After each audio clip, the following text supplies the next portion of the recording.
and we are committed to staying the course. La politique monétaire fait baisser l'inflation et monetary policy par les lowers progrès jusqu'à maintenant. inflation, and we're encouraged by the progress up to now. PCE Inflation measured by PCB indicated that c'est à peu près la 0.03%. prévision du dernier rapport. 3% maybe is with our report, and our target of 2% is close, but it's not. We're not there yet, and progress is slower. There's work still to be done to restore price stability for Canadians. We will stay on course. In my time with you today, I'm going to begin by discussing our recent monetary policy decisions. And then I want to dig into the inflation data and give you a sense of what we're seeing and what we're looking for on the path to price stability. I also want to outline the progress we've seen rebalancing demand and supply in the economy.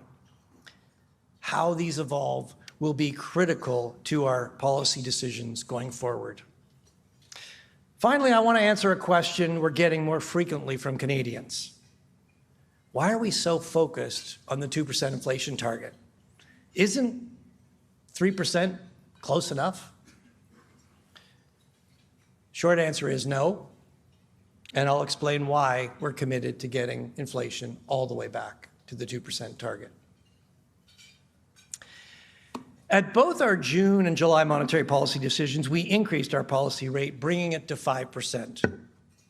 These were difficult decisions, but they reflected the accumulated evidence that excess demand in the economy and underlying inflationary pressures were both proving more persistent.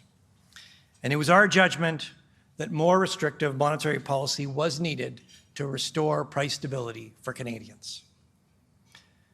The data since mid-July are providing clearer evidence that higher interest rates are moderating spending and rebalancing demand and supply in the economy. However, we remain concerned that inflationary pressures are persisting and larger than normal price increases remain broad-based across many of the goods and services Canadians buy regularly.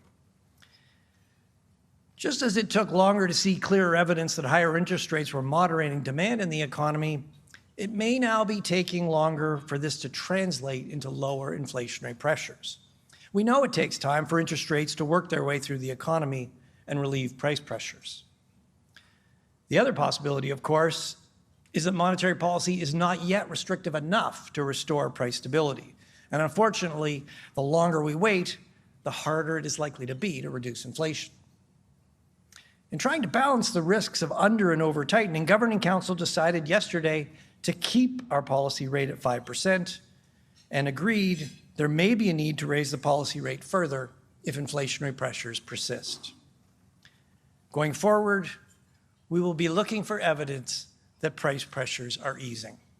Each month, inflation data is buffeted by many factors, some temporary, some more durable.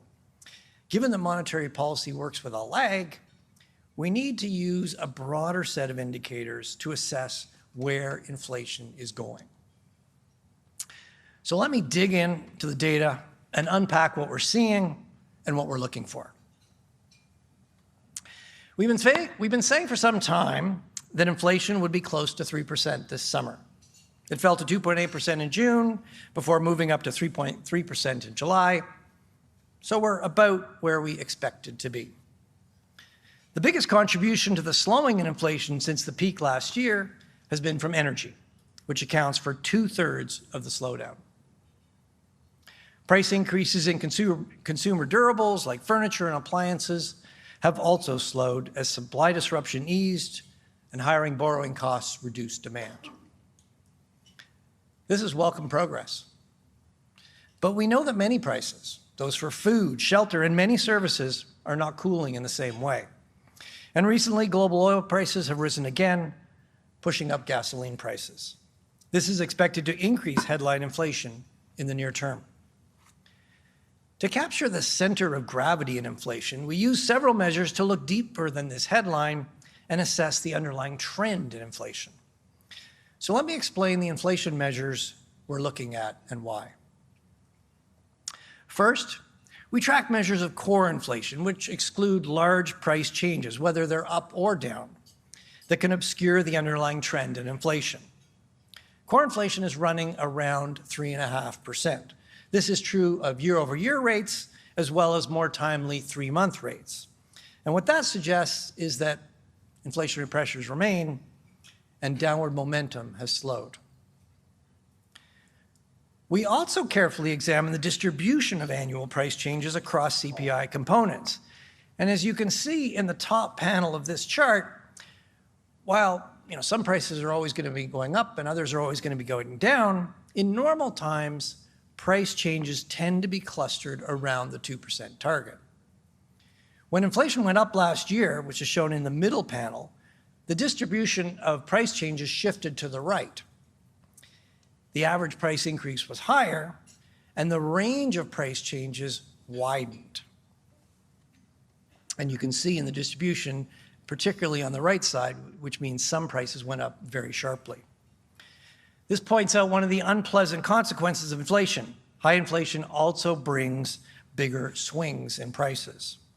Since inflation peaked in June 2022, the distribution of price changes has started to normalize. But the average price increase and the variability of price changes are both still higher than normal, and you can see that in the bottom panel.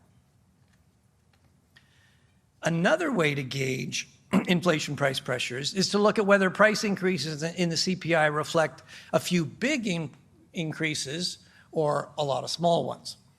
And remember that inflation is a generalized increase in prices. To measure the breadth of price increases, we track the share of CPI components whose prices are rising faster than normal. When inflation is close to target, about 30% of the components typically rise faster than 3%. When inflation rose last year, the share of components rising faster than 3% peaked at almost 80%. That's the red line. Today, that's come down to about 60%. The blue line is the share that's rising at faster than 5%.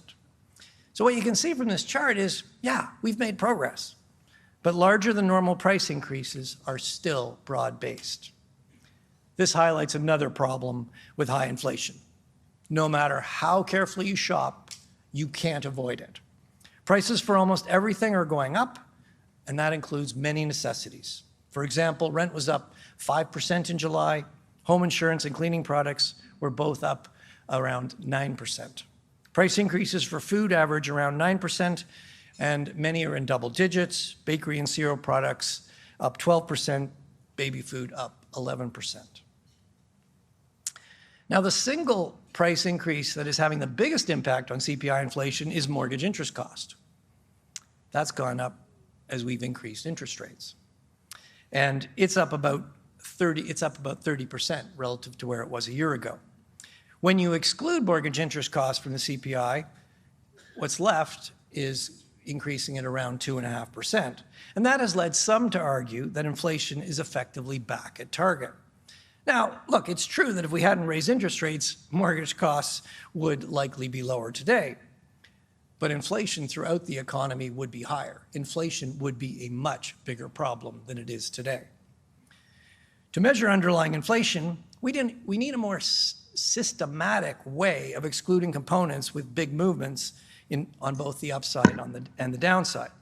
Of course, if you take out things that are, if you only take out things that are going up, the measure of inflation you have, of course, looks lower. But that's why we use these core measures to provide a more systematic way.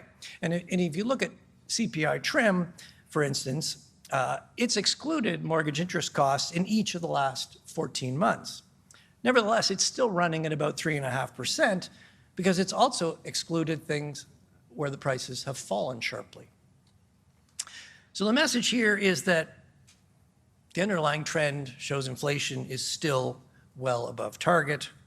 And the longer the underlying trends remains too high, the harder it's going to be to bring inflation down. Now, why is that?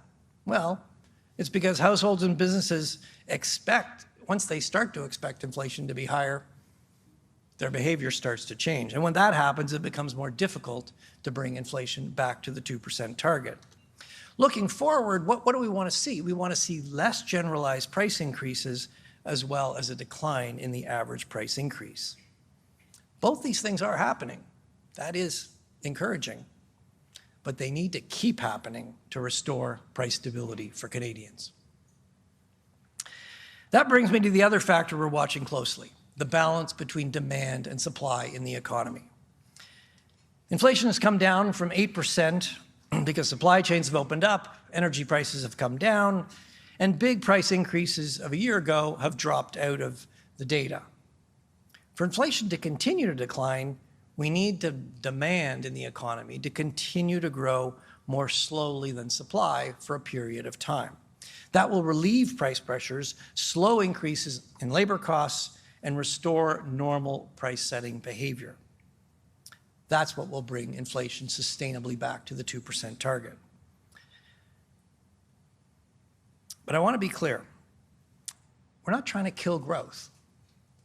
We want strong, sustainable growth and a healthy labor market. The best contribution we can make to these objectives is to deliver low, stable, and predictable inflation. Price stability is a cornerstone of a market-based economy. Nothing works well without it. The way we achieve price stability is by using our policy interest rate to find a balance between demand and supply in the economy. Too much demand, inflation rises above the target. Too little, inflation falls below the target. We've seen both in the last 3 years. At the beginning of the pandemic, demand collapsed and inflation fell below 1%. In fact, it even fell briefly negative. We used all of our tools at our disposal to support the economy so that Canadians could continue to pay their bills, businesses could stay afloat, and people would have jobs to come back to when the shutdowns ended. As economies around the world reopened, supply chains became tangled, the demand for goods came roaring back. Businesses couldn't keep up, prices rose quickly, and inflation became a big problem. This shift into excess demand required the opposite policy reaction, and we raised our policy interest rate forcefully to dampen growth, give supply a chance to catch up, and relieve price pressures. So how well is it working? The output gap provides the broadest measure of that balance between demand and supply in the economy. And by our estimates, excess demand peaked in the first half of last year. That's when the economy was the most overheated. Since then, excess demand has eased gradually. Last week, GDP growth for the second quarter was essentially zero. This should reduce price pressures, leading to lower inflation.